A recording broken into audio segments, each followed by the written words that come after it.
mga paraan ko po na ginagamit na pang-clear ng airway is yung technique ng pag-ubo is hindi gamit yung lalamunan. Posibleng ma-stress yung ating lungs, tapos posibleng magdugo yung ating lungs o yung ating lalamunan. Ito yung ulo mo, tapos ito yung katawan mo.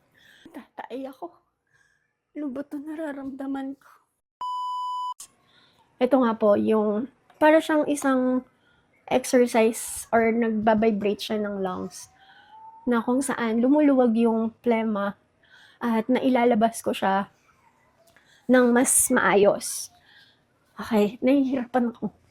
Ayun, ng mas maayos. So, malaking tulong po talaga yung mga ganito kasi napapalabas niya nalulus niya yung mga nakadikit na plema sa lungs natin.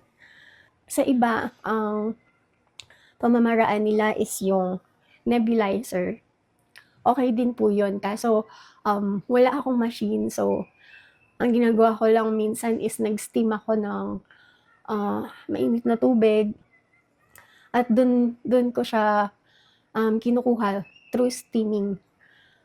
Tapos, dun ko ulit gagamitin to. Tapos, uubo ako yung technique ng pag-ubo is hindi gamit yung lalamunan. Kasi pag ginamit mo yung lalamunan mo, hindi galing siya sa lungs.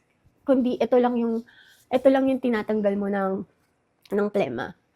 So ang tamang pagtanggal ang tamang pag-ubo ay parang kang naglilinis ng salamin, yung ganyan. Tapos uubo ka ng yon, lalabas na yung plema mo doon. Kapag meron, hindi siya yung hindi yung manggagaling dito. Ang magfo-focus ka na muscle is ito ulit, yung ating diaphragm ulit. Ganun.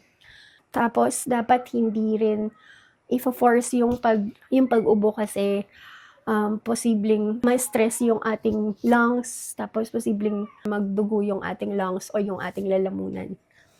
So, possible na magkakaroon ng kasamang blood yung ating plema. Natatay ako. Ano ba ito nararamdaman ko? Ang dami kong nararamdaman.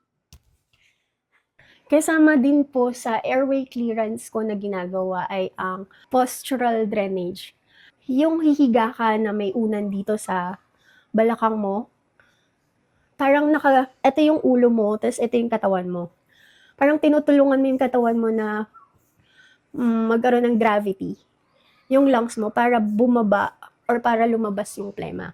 Tapos nakakatulong din sa pag-clear ng airway natin kapag regular tayong nag-exercise.